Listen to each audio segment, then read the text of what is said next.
I'm breathing underwater, I'm weightless through space. I'm soaring like an eagle all over this place.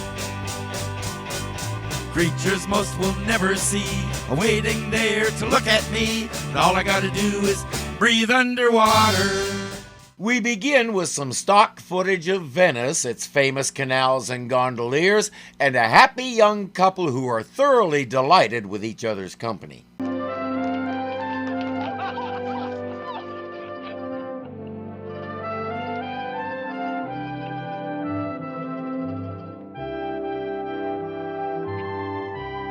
Yes, that's Captain Crane, and he's actually on the job. Tough assignment, I know. They hop a nearby gondola and settle in because making out is much easier sitting down than standing up.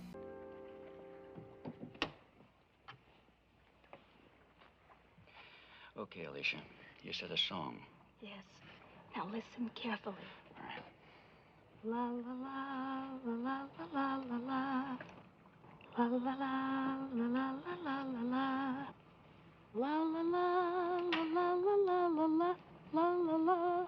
La la la la la la la la.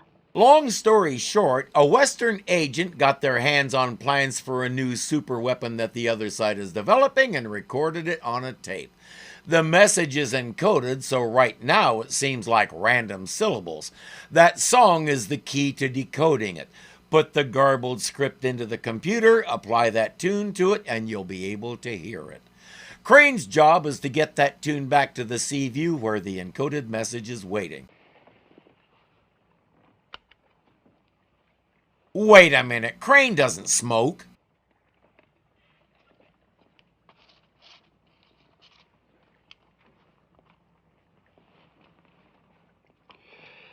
Crane to sea view. Come in, sea view. Oh good, he still doesn't. Once they're connected, he'll have Alicia sing the tune so Sparks can record it.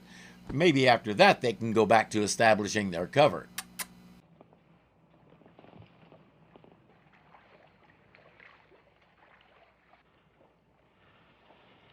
Oh, he's a bad guy if I ever saw one. You can tell by the mustache. If he's not an enemy agent, I'll shave that mustache off him and glue it on myself. And she taught me the melody, but she's going to hum it to you herself. Stand by to tape it. Okay, go ahead. This is the tune. La la la la la la la la. La la la la la la la la.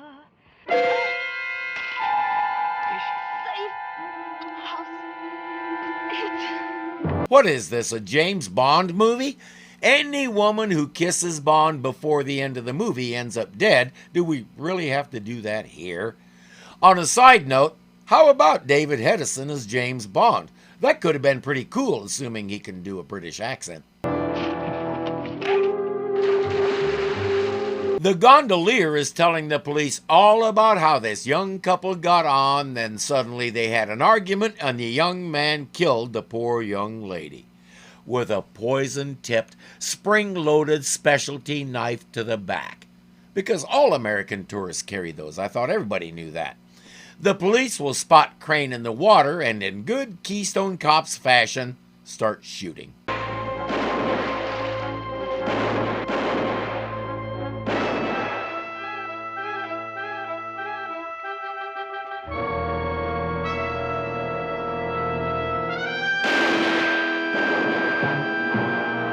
He escapes them, but as we saw, he's hurt.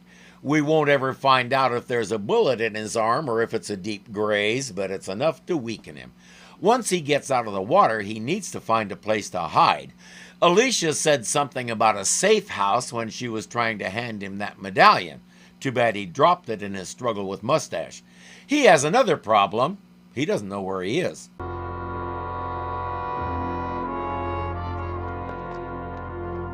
Not to mention, somebody spilled grape juice all over his fine white shirt.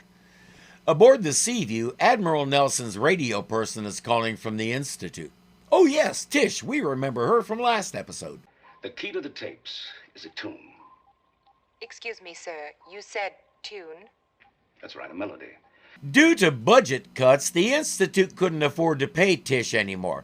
They replaced her with one of Ulrich's cyborgs from the last episode, since they don't expect to get paid. Captain Crane knows the melody, but he's trapped in Venice and framed with a murder charge, so I'm leaving for Venice immediately. Yes, sir. Oh, one other thing. Request ONI to send me the identity of the top enemy agent in North Italy. Right away, sir. Oh, Admiral, can you get Captain Crane out of there? He's one of the stars of the show, so we can assume the answer is yes. The question is how. The top enemy agent in Venice is a guy named Staglione. He's one of many vestigial aristocrats who gets to call himself Count Staglione, and other than that, the title means nothing. He's considered extremely dangerous. Admiral Nelson is going into the city openly under his own name. As he puts it, if he can't find Lee, then Lee will have to find him. He'll take Chief Sharkey along to drive the flying sub and provide some muscle. He'll also take Riley, our favorite surfer sailor, because he knows how to write music and he can transcribe the tune when they catch up with the captain.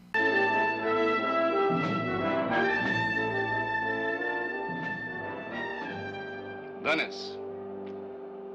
The only great city in the world that can be completely cut off from the outside. He's trapped, framed and trapped, holed up in there. While down on the ground, the whole city is in a panic because a flying saucer is buzzing them. Conto. Antonio, I never cease to be staggered by your prices. We try to please. Admiral Nelson approaches along the Via Margherita. He's about to enter the square. And Giulietta? With him? Molto bene. That's the Count. He knows the Admiral's every move, and if he thinks Nelson doesn't know that, he's a lousy agent.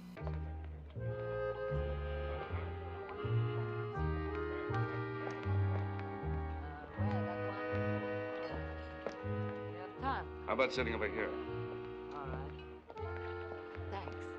We'll find out later that Giulietta was hanging around watching for him and then just happened to bump into him. He knew they'd be all over him the moment he showed his face in the city, and if he has to have an agent hanging around him all the time, Giulietta is a much better option than the Count. Ferdy, my dear, what a surprise. And for me too, cara Giulietta. Oh, I have a better surprise for you. This is a very famous American gentleman, Admiral Harriman Nelson. My friend Count Staglione. My dear Admiral, I am honored. They sit down to chat with the Count, whom everybody calls Ferdy for some reason. You are here long? Just a brief holiday.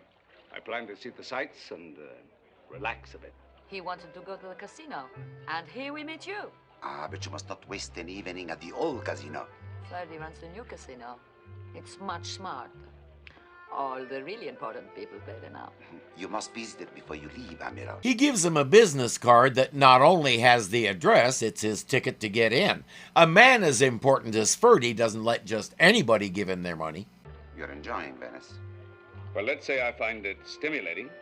I wonder what he means by that. They order drinks, she a wine, and the Admiral a bourbon and soda. Now, Ferdy, you must not monopolize the Admiral because we were getting on so well. Ah, yes, you must not permit me to spoil your fun. But do try to visit my casino, will you, Admiral? Yes, you must, and I will be there tonight. Well, in that case, I'll make a point of it. Good. Gotta make it sound like he's really hoping for an unforgettable night. He knows what's inside that pleasant exterior, so in reality, I suspect he finds her about as attractive as a rattlesnake. Very nice to meet you. Thank you. Arrivederci, Admiral. Ciao, Giulietta. Ciao.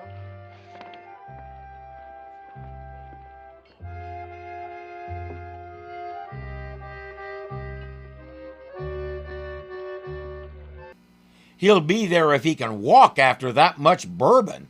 I've been served glasses of root beer that weren't that full. Maybe the plan is to get him drunk enough that they can find out what they want to know from him. Elsewhere, Crane knows he needs to get hold of that medallion that Alicia was trying to give him. It's still in the gondola, and the boat appears to be unguarded.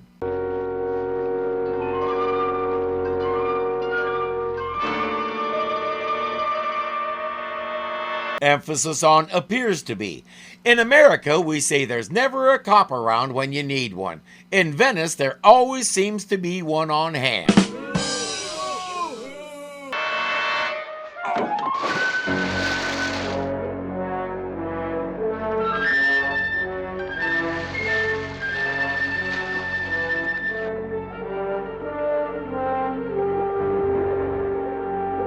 This chase goes on for a long time, but it doesn't get boring or feel like padding. It stays interesting and exciting because we're not just bolting through the water. The cop is smart enough not to try and use his gun underwater, so he pulls a knife.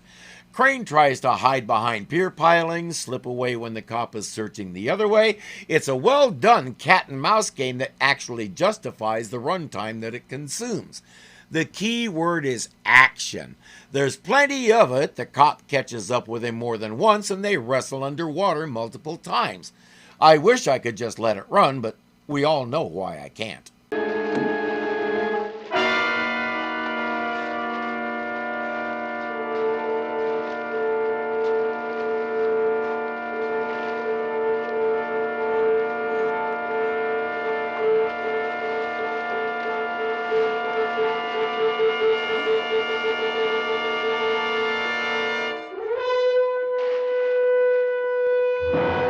Sorry, dude, but you're the one who chose to follow the law of the jungle, which is kill or be killed.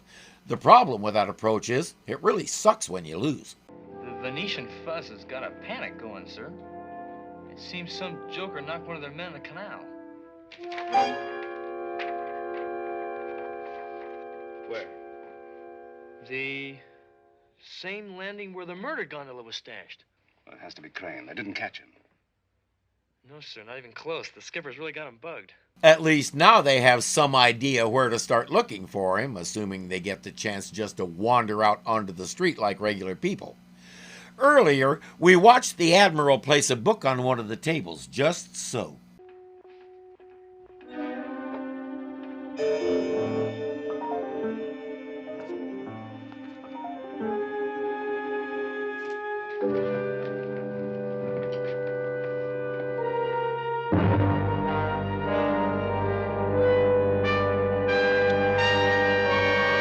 Now we know why.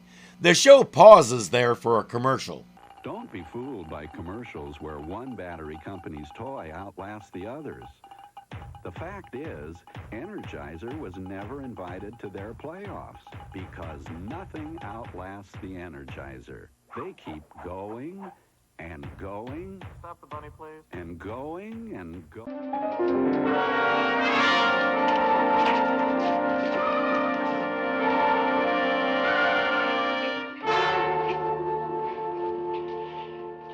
Alicia was killed with a poison-tipped blade just like this one. Who ordered you to kill her? Talk, or so help me, I'll snap it off. Where's Captain Crane? Talk! They can't get anything out of him. Sharky says he'll do stuff, but then doesn't do it. Finally, Nelson says let him go. Mistake, Admiral. He will have the chief tail this guy and see which rat hole he runs back to. He heads straight for the Count's casino, apparently gives a report, and then leaves. Admiral Nelson, you're up. The address and the medallion has taken Captain Crane to a small antique shop. Good evening, Signore. Is there something I could... What do you want? Bellini? It's not hard to recognize the wounded American the whole city is looking for. He won't turn you in, but he will try to turn you out.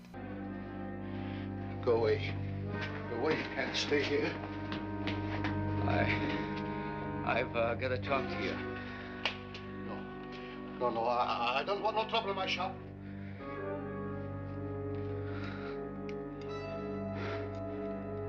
Does this change your mind? As a matter of fact, it does. Now he's even more terrified. I can't help you. You must go away, Signore. Scusi. Listen, you've got to help me. There's nobody else I can turn to. There is nothing I can do to help you, You're Signore. being paid by American intelligence, aren't you? As a drop, not as an agent. I'm a simple shopkeeper. Is it a question of money? Well, Everything is a question of money, signore. Yep, just listen to the terror in his voice, especially after Crane tells him he'll be paid double if he helps. Admiral Nelson is at the Hotel Dandolo. Dandolo. Where's your phone? No phone. The wire will be tapped. Where's your phone? He can't get through. The Count has the phone tapped, and he's instructed the hotel's operator to stall the call as long as possible so they can trace it. Before they can, Bellini forces Crane to hang up. He'll have to find a different way. A different shirt without that huge stain might make a half-decent disguise, and I don't know why he won't think of that. At the casino, Admiral Nelson is checking out the roulette table. He may as well. It seems to be the only actual gambling device in the whole place. My stars, are all those mine? It's La Dolce Vita, Miss Harmon. A nice story to tell when you get back home. Mesdames et messieurs, faites vos jeux. Faites vos jeux. Faites vos jeux, mesdames et messieurs.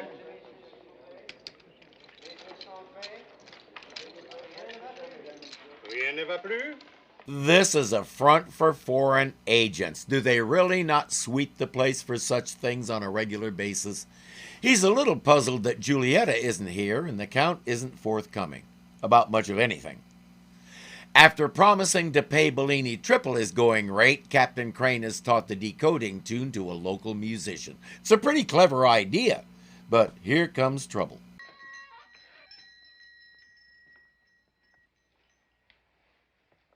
Buonasera, signorina.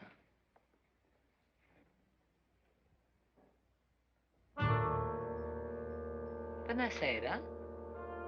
We have a fair idea what she wants. Good thing our musician slipped out before she heard anything.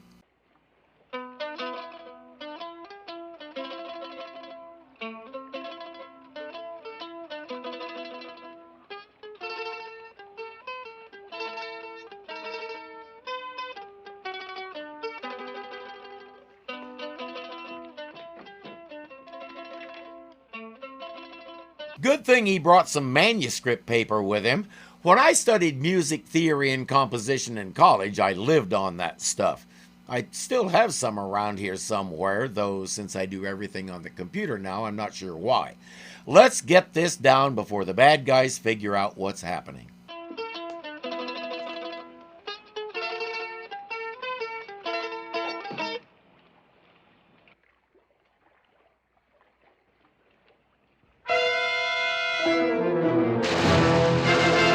Of course, it's possible Bellini talked. It's not hard to guess the sort of offer they gave him. Remember Mrs. Harmon from the roulette table? Now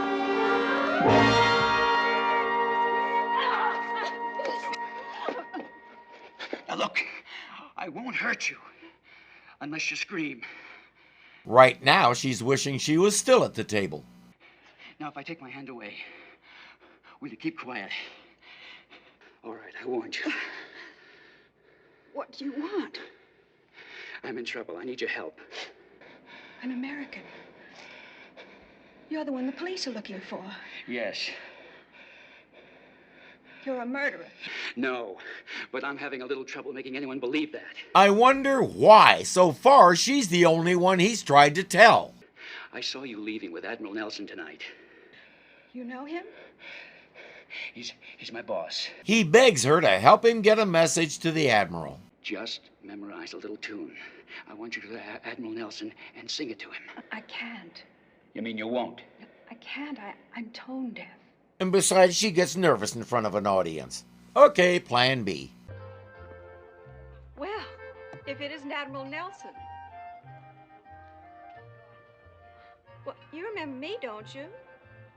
Oh, yeah. It's the school teacher from Ohio, Miss Harmon. Betty Harmon. He's thinking he doesn't need this intrusion, but he's too much of a gentleman to tell her so.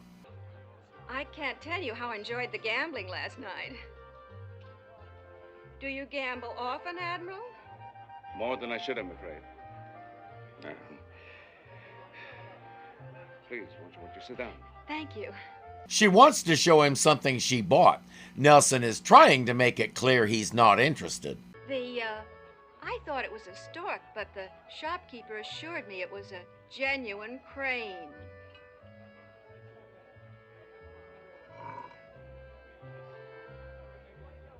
Go on. Scratch that. He's interested. Well, I was fascinated. The crane was damaged a little, the left wing, but nothing serious. I couldn't resist it. Its expression is so desperate, don't you think? She explains about the little antique shop where she bought it and how, oddly enough, it's only open at night. I'm told the best time to go is after dark. Say, around 11 p.m.? Will they be open tonight? Yes, definitely tonight.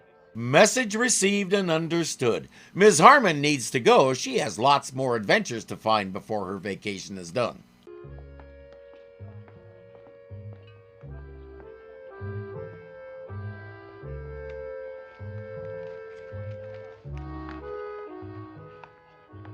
I have a feeling she's about to fall into one of them very soon. No.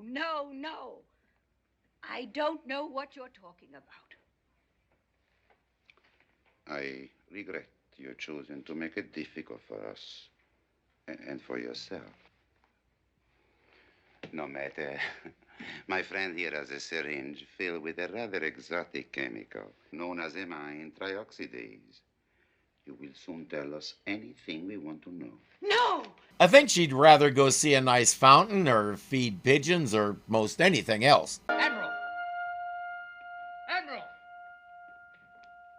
It's called Bellini's.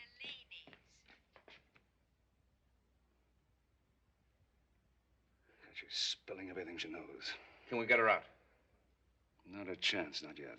But at some point they will get her out, yes? If the Count has his man kill her, I may try to throttle him myself. I'm not sure how, since this is happening 50 years ago, but they do call me the figure-outer. This needs a complete change of plans. I'll contact Seaview with new orders. Meanwhile, I want you to go to this address. Captain Crane is there. Get him aboard the flying sub and back to the Seaview. Now, they're expecting me to go for them, so if you move fast, you should get away with it. Aye, aye, sir. If they don't recognize Riley as one of Nelson's men, he should be able to pull this off. There's one way to find out. All right. You may stay.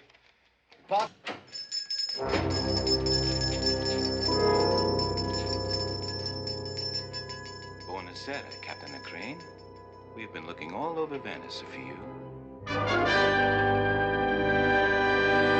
Oh, Lord, please zoom in on anybody else. That face may fracture my screen. While Riley is about to walk into that, Admiral Nelson and Chief Sharkey have their own plan. Step 1 is break into the casino.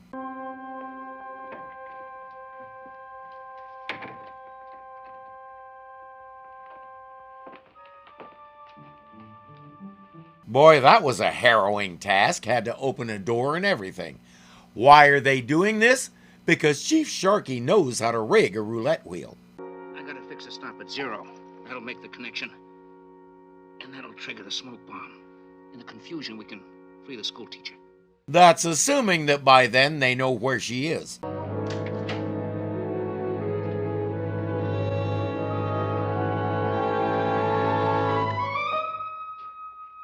Good evening, gentlemen. I'm flattered to find you can wait until the casino opens. You know how it is. When you're on a hot streak, sometimes you just can't remember what time it is. We'll be glad to leave and come back. Sorry about that. I assume that we're your prisoners. You are. I won't try anything if I were you. I have ample manpower, all well armed. I don't think he bought my story. Since being a count doesn't mean anything anymore, he has to find his own ways of playing flamboyant power games. Giulietta?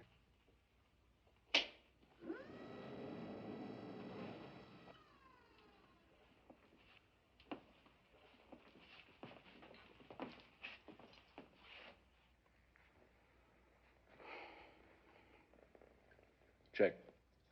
No, Amiro. Check me. Who plays chess in a casino? Roulette is the game, and Admiral Nelson wants to play. The condemned man's last request is one spin of the wheel. After a little big talk, the Count says, why not? The number he's betting on is 0. Hey, Count, if he hits it, does he get to shoot you instead? Seems like a reasonable deal to me.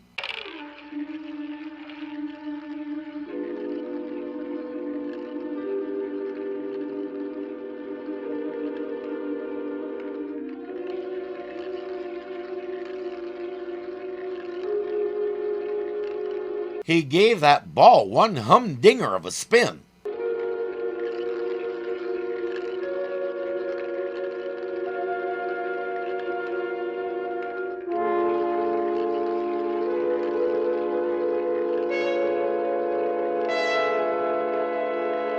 Drag it out, draw it out, way out.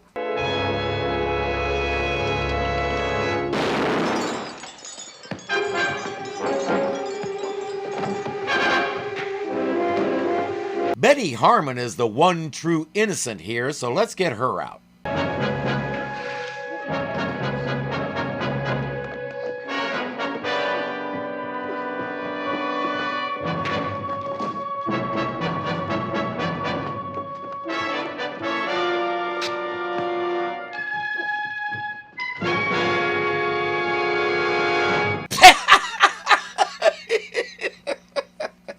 I know I shouldn't laugh at someone dying, but that is just too good. I did not see that coming at all. I wonder what part of Siberia they'll send that guy to, assuming they don't, There's a wonderful poetry to that. Acknowledge, Houston. We can confirm that countdown. After that vacation, Ms. Harmon went back to Ohio and school teaching and lasted almost 2 months before she was bored out of her mind. She quit her job, moved to D.C., and joined the CIA. Her current whereabouts are classified. I'm breathing underwater, I'm weightless through space. I'm soaring like an eagle all over this place. Creatures most will never see are waiting there to look at me, and all I gotta do is breathe underwater. Real aristocrats who gets to slip away when the to the casino. Into the why do I keep trying to put an N in there?